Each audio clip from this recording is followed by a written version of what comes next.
Assalamualaikum warahmatullahi wabarakatuh. Bismillahirrahmanirrahim. Pasal 11, Tali Kasih. 5 hari setelah kepergian ibunda tercinta, Muhammad kecil diasuh oleh sang kakek, Abdul Muthalib. Mulai hari itu, kecintaan Abdul Muthalib kepada Abdullah segera tumpah, tercurahkan seluruhnya pada cucu mungilnya ini.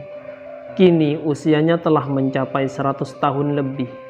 Di usianya yang makin uzur itu, pengaruh kepemimpinan beliau di bumi Mekah kian berwibawa. Seperti sebelum merenovasi sumur Zam-Zam, mertua Aminah ini sangat gemar berada di sisi Ka'bah. Untuk itulah keluarga beliau sengaja mempersiapkan sebuah permadani yang dihampar di bawah naungan Ka'bah.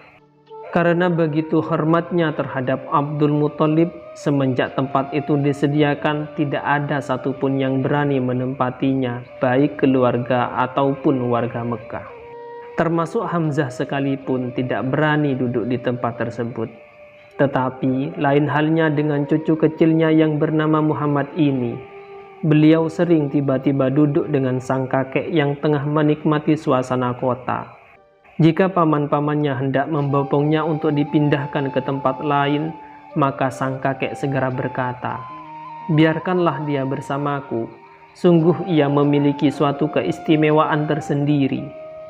Tentu paman-pamannya tidak dapat membantah, dan setiap kali cucunya berada di sisinya, Abdul Muthalib tak henti-hentinya mengelus kepala dan punggungnya. Baru 2 tahun merasakan kasih sayang yang melimpah dari sang kakek, Nabi Muhammad SAW harus kembali menikmati duka. Sejarah mencatat, ketika usia Abdul Muthalib mencapai 120 tahun dan menurut yang lain 140 tahun, beliau menghembuskan nafas terakhirnya. Tumpahlah segala kesedihan keluarga besar Abdul Muthalib, terutama Nabi Muhammad SAW yang kini harus ditinggalkan kakeknya. Entah seperti apa perasaan bocah itu. Usianya baru 8 tahun, namun pengalaman pahit begitu kerap menghampirinya. Lahir tanpa punya kesempatan beradu tatapan dengan ayahandanya, disusul ibunya wafat tepat di pangkuannya setelah pulang dari ziarah ke makam suaminya. Wafatnya Abdul Muthalib membawa duka yang mendalam bagi seluruh penduduk Mekah. Kaum Quraisy merasa sangat terpukul dengan kepergian Abdul Muthalib, pemimpin yang bijak dan sangat mereka segani. Bahkan pasar-pasar yang ada di kota Mekah tutup dalam waktu beberapa hari dalam suasana berkabung tersebut. Dan karena banyaknya pelayat, akhirnya pemakaman beliau sempat diundur selama 4 hari. Sepeninggal Abdul Muthalib, Nabi Muhammad SAW kini diasuh oleh pamannya, Abu Thalib. Sesuai amanat orang tuanya, dengan begitu tulus Abu Thalib juga sangat menyayangi Nabi Muhammad SAW. Sejak saat itu, berbagai upaya beliau curahkan untuk membahagiakan kemenakannya yang selalu didera kesedihan sejak masih dalam kandungan. Bahkan karena begitu sayangnya terhadap Nabi Muhammad SAW, beliau tidak akan dapat memejamkan mata sebelum putra saudaranya itu berada di sisinya.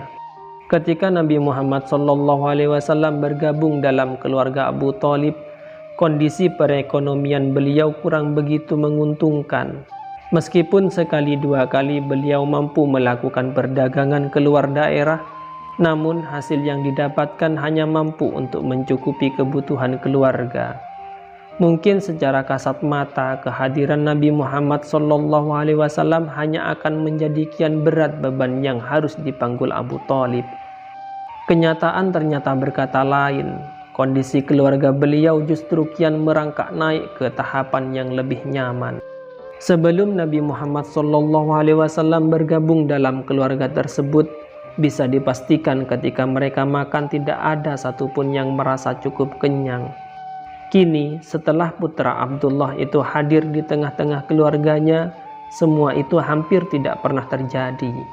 Mereka yakin semua ini dikarenakan keberkahan yang dibawa oleh Nabi Muhammad SAW. Karena itulah seluruh keluarga Abu Thalib tidak pernah protes ketika beliau berkata, Jangan ada yang makan sebelum Nabi Muhammad SAW datang. Begitu Nabi Muhammad SAW datang, barulah dimulai makan bersama. Meskipun Nabi Muhammad SAW mendapatkan perlakuan istimewa dari anak-anak dan istri pamannya, namun hal ini tidak membuat beliau menjadi anak yang pongah. Beliau tetap santun, bahkan kesantunannya melebihi anak-anak Abu Thalib. Nabi Muhammad SAW tetap menjaga sikapnya yang lembut, dan hal ini di kemudian hari diceritakan oleh Ummu Aiman. Wanita yang dulunya adalah budak ibunda Nabi Muhammad SAW ini pernah berkata, putra Aminah itu tidak pernah melakukan kenakalan-kenakalan yang umumnya dilakukan teman-teman sebayanya. Alhamdulillah, semoga bermanfaat. Wassalamualaikum warahmatullahi wabarakatuh.